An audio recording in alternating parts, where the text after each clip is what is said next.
Oke, ketemu lagi dengan saya dan kali ini kita akan membahas mengenai 6 langkah bagaimana orang bisa menyukai kita.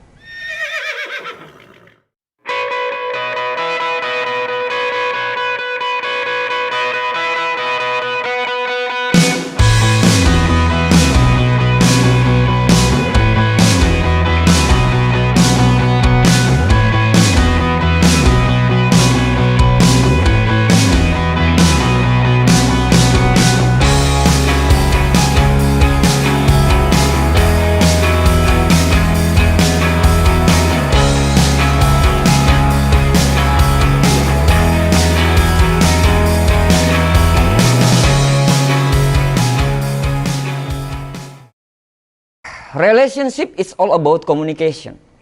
Segala macam hubungan pertemanan, hubungan bisnis, hubungan dagang, atau hubungan apapun itu tergantung bagaimana cara kita berkomunikasi.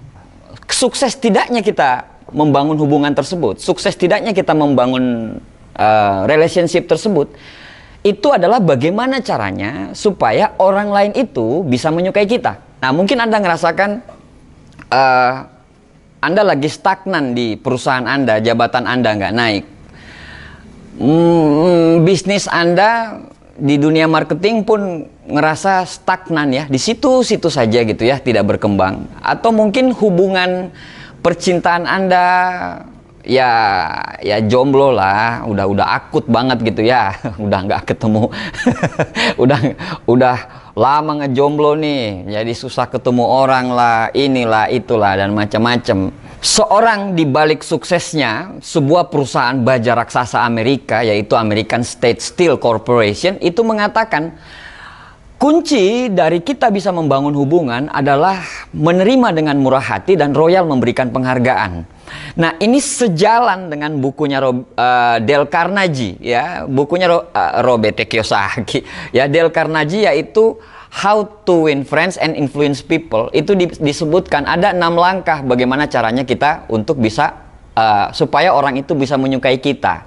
Nah, hari ini kita akan membahas langkah-langkah tersebut supaya bisnis Anda berkembang, jabatan Anda bisa naik, dan Anda tidak jadi jomblo yang jadi menopause.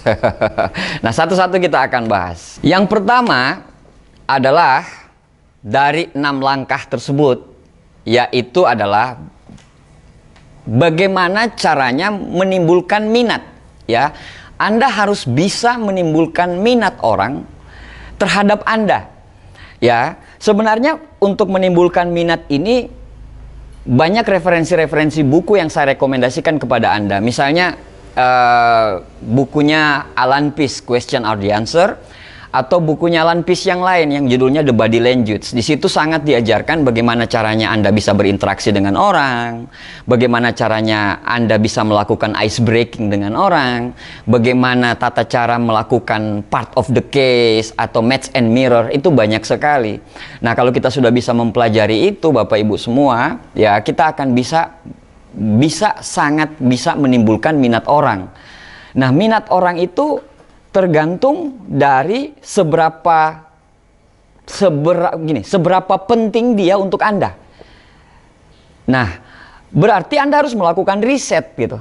Ya, banyak riset dilakukan. Riset kecil aja, nggak perlu Anda melihat riset itu sebagai sebuah hal yang apapun yang Anda lakukan. Misalnya Anda mau ketemu seseorang, ya Anda riset dulu siapa dia gitu. Ya, misalnya mamanya Anda buka Facebook dia, Anda buka Instagram dia. Di situ Anda bisa ngeriset, oh orang ini sukanya ini, orangnya ini sukanya ini, orangnya ini sukanya ini. Sehingga apa? Sehingga pada saat Anda bicara dengan dia, Anda ngobrol dengan dia, Anda ketemu dengan dia, Anda langsung straight to the point. Jadi misalnya Anda langsung membangkitkan minat dia untuk menyukai Anda. Nah, seperti itu. Ada satu ilustrasi menarik, Bapak Ibu. Kalau misalnya kita nih suka memancing gitu ya, kita suka memancing. Yang kita pancing adalah ikan. Jadi umpannya adalah makanan ikan, bukan makanan kita. Nah, maksudnya begini.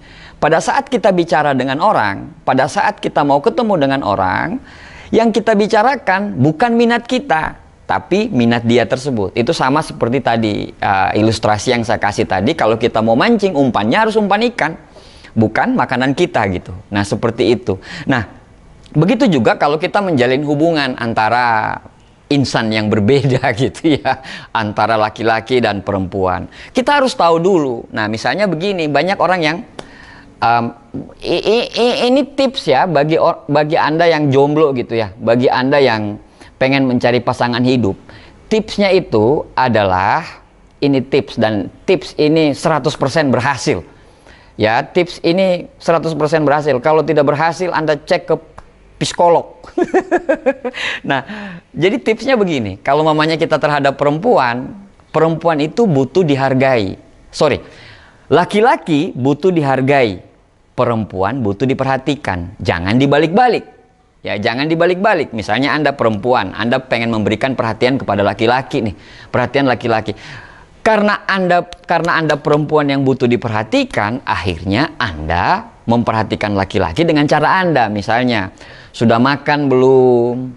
Sudah sholat belum? Jangan lupa begini, jangan lupa begitu. Laki-laki tidak butuh itu. Laki-laki nggak butuh itu. Laki-laki itu yang dibutuhkan adalah penghargaan. Jangan dibalik-balik. Begitu juga laki-laki. Karena yang dia butuhkan penghargaan, akhirnya pada saat dia ketemu perempuan, yang dia katakan apa? Foto kamu cantik banget, kamu cantik banget, kamu seksi banget. Perempuan tidak butuh itu. Yang perempuan butuh adalah perhatian. Berikan perempuan itu perhatian lebih daripada yang dia dapatkan. Dan bagi Anda yang perempuan untuk mendekati laki-laki, berikan dia penghargaan yang lebih daripada yang dia hargai. Catat. Kok kita jadi bicarain ini ya, nggak apa-apa lah ya. Kalau laki-laki itu cuma butuh dihargai doang. Misalnya Anda ketemu dia, terus Anda bilang sama dia, aku suka deh parfum kamu itu, kayaknya gimana gitu. Melayang lah. Atau misalnya Anda ketemu dia di kantor, terus Anda bilang seperti ini, dari semua laki-laki yang ada di kantor itu cuman kamu yang bisa menarik perhatianku. Nggak tahu kenapa, kok bisa begitu, kayaknya kamu tuh maco banget. Waduh, kayak gitu. Begitu juga perempuan. Perempuan itu kita perhatikan hal-hal kecil, hal-hal yang kecil. Makanya ada riset dulu. Ada riset, Anda lihat Instagramnya, Anda lihat Facebooknya. Begitu juga kalau Anda mau ngobrol dengan orang lain, klien bisnis Anda mau ketemu dengan klien bisnis, Anda mau deal-dealan bisnis sama dia, ya berarti Anda harus riset dulu apa minatnya. Misalnya mamanya dia suka sekali foto di alam. Nah, pada saat foto di alam itu ya Anda bahas. Misalnya, kemarin Pak saya lihat Instagram Bapak itu foto di tempat yang di pantai itu loh Pak. Itu bagus banget. Itu di mana sih Pak? Itu kok keren banget fotonya. Nah, seperti itu. Jadi tidak basa-basi receh gitu ya. Basa-basi receh itu kan apa ya, pendekatan sama perempuan atau pendekatan sama laki-laki, lagi ngapain? Apalah, receh banget lah. Nah, seperti itu. Yang kedua adalah senyumlah dengan tulus. Ya, senyum tulus ya. Senyum tulus itu gini. Gitu. Jangan senyumnya gini. Nah, itu senyumnya nggak tulus. Itu namanya ngenyek, ngeremehkan gitu ya. Ngeremehkan. Senyum yang tulus. Ya, karena apa? Karena kesan pertama begitu menggoda pada saat orang akan melihat senyuman Anda gitu. Senyum tulus ya. Anda bisa senyum apapun ya, orang itu lagi marah, orang itu lagi ngapain, orang itu segala macam. Nah, pada saat melihat Anda senyum, langsung luluh lah, seperti itu. Nah, juga senyum ini bisa membuat Anda lebih awet muda.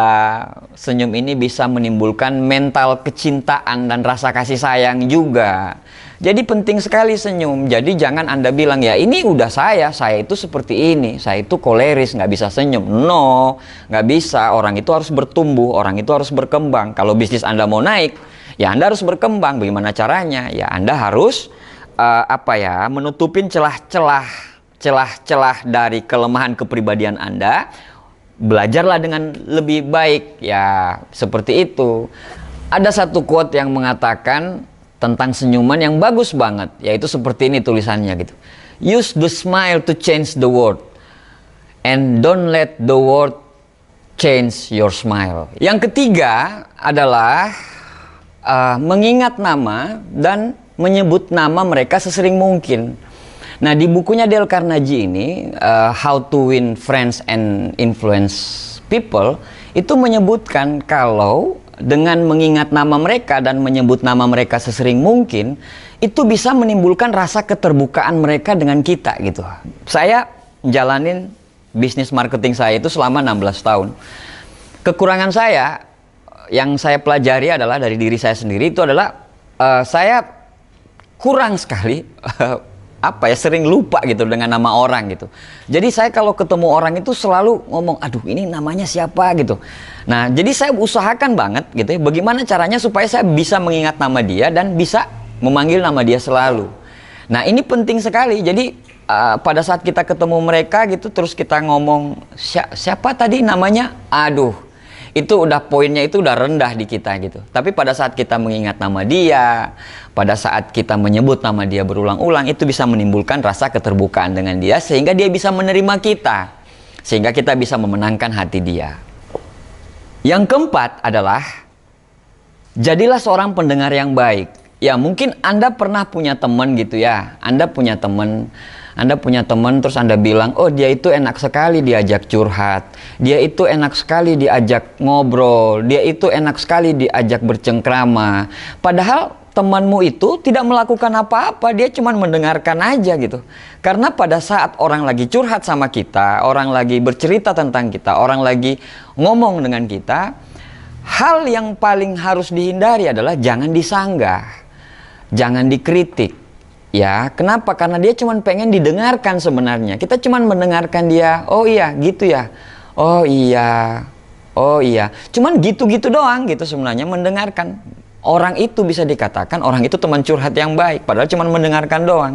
Bapak Ibu, the biggest communication problem is we don't listen to understand. We listen to reply. Persoalan terbesar dalam komunikasi adalah kita mendengarkan itu bukan untuk mengerti, bukan untuk mencoba mengerti, tapi kita mendengarkan itu hanya untuk menyanggah. Cobalah jadi pendengar yang baik. Anda cobalah jadi diri dia. Anda cobalah bisa menyelami apa yang sebenarnya dia rasakan. Jadi jangan cuma mendengarkan hanya untuk menyanggah balik gitu. Karena semua orang tidak mau, satu, tidak mau disanggah, kedua, tidak mau dikritik. Gitu ya, tidak mau dikritik, apalagi disalah-salahin. Jangan sampai seperti itu. Jadi Anda coba untuk mengerti dia. Jadi langkah keempat adalah jadilah seorang pendengar yang baik. Yang kelima adalah bicarakan mengenai minat mereka. Apa yang mereka suka gitu. Misalnya minat mereka ini terhadap masakan. Ya, kita punya Google sekarang. Kita punya internet yang senantiasa kita bisa buka semua. Jadi Anda bisa tanyakan gitu, apa sih minat dia? Misalnya minat dia di masakan, atau minat dia anaknya lagi lahir nih, anaknya lahir gitu ya, nama anaknya Anda ketahui, terus Anda tanyakan prosesnya seperti apa, pokoknya Anda tanyakan mengenai minatnya, apa yang lagi dia pengen bicarakan pada saat itu gitu. Nah, itulah butuhnya riset gitu. Jadi Anda harus meriset dia, siapa nih calon lawan bicara kita nanti. Anda riset dia, apa yang dia sukai, apa yang lagi dia pengen obrolin. Nah, banyak orang yang saya lihat ya di kehidupan pribadi saya terutama ya. Kebetulan pada saat itu kami belum dikaruniai anak gitu. Nah, orang lain itu pada saat nanya, orangnya baik ya, orangnya pinter, orangnya pun bagus lah seperti itu, tapi cara nanyanya yang bikin kita sebel gitu.